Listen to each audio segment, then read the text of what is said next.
C'est vrai que dédramatiser, c'est plus simple et c'est mieux à vivre. Mais quand tu réussis à voir à la distance et que tu te dis finalement si on n'est pas mort, c'est pas grave, et que tu réussis à en rire, eh ben, tu te vis mieux. J'ai choisi ma vie. Je suis aujourd'hui presque l'homme que je voulais être, mais c'est plus difficile que ce que j'avais imaginé. Je me réjouis tous les jours de ce qui m'arrive, c'est incroyable. Tous les jours, je me dis, c'est fou, quoi, le monde qui vient me voir. Je l'ai voulu vraiment, Damien. Je l'ai vraiment voulu.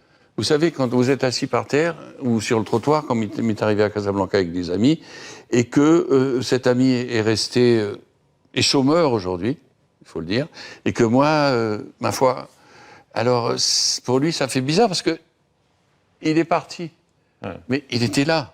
Et pourquoi lui? Pourquoi pas moi, quoi? Et je sais tout ça, et ça me fait mal.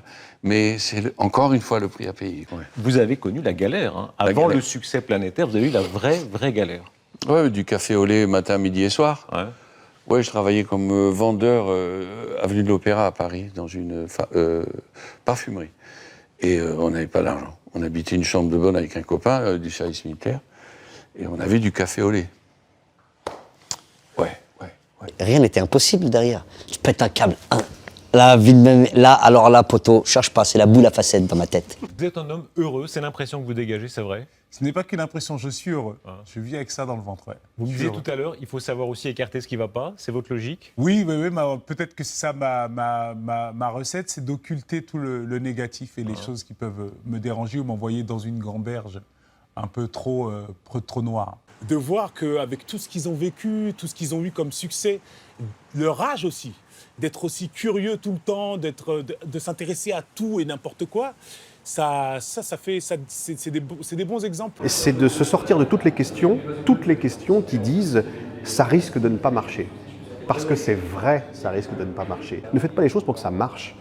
Faites les choses parce que vous n'avez rien d'autre à faire que les faire. Faites ce que vous avez à faire. Si vous devez être clochard pour autant, soyez-le. C'est pas grave. C'est une manière très digne d'être clochard. Après, on n'est pas sûr que ça marche. Moi, personnellement, les gens qui vivent leur vie en étant sûrs que ça marche, avec quoi? Des études? Des études qui sont sûres de déboucher sur quoi? Pour quelle vie? On n'en a rien à foutre. Si vous voulez être artiste, vous devez dégager ça de votre tête. Soyez prêts à rater. Voilà, c'est pas grave. Je suis heureux parce que j'ai fait les bons choix.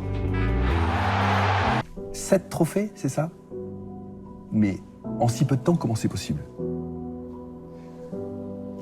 C'est possible, c'est possible, la preuve, mais il y a beaucoup de travail derrière. Il y a un club, il y a une équipe extraordinaire, il y a un contexte extraordinaire, et puis je pense que je me suis préparé pour tout ça. C'est-à-dire que vraiment j'ai pris le temps et je savais qu'il fallait que je prenne le temps. Je sais pas ce qui s'est passé, mais là où j'avais eu des articles affreux, du point de vue chanteur, du point de vue acteur, on m'a toujours un peu encensé, peut-être un peu trop. Ouais. Tandis qu'on m'a aidé en me disant que j'étais mauvais dans la chanson. Vous pensez que c'est une aide, la critique? La critique a été une aide. Je parle pas de la critique professionnelle, les remarques que l'on peut faire. Non, mais la critique est une aide. Pour moi, ça a été une aide parce que j'ai eu les dents très longues après ça. Je me suis dit, ils veulent pas l'admettre, moi j'y crois, il va falloir qu'ils y croient aussi.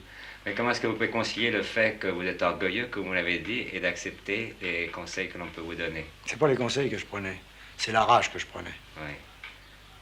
Et cette rage s'exerçait comment? Vous la gardiez à l'intérieur de vous-même, vous disiez, vous rentriez chez vous, serriez les dents, vous vouliez plus voir personne? Oh non, pas du tout. Je me disais, voilà, ce monsieur ou cette dame n'aime pas ce que je fais, ou me dit du mal de moi. Ouais. Le meilleur moyen de lui faire beaucoup de mal, ce n'est pas de le frapper ou de dire du mal d'elle. Ouais.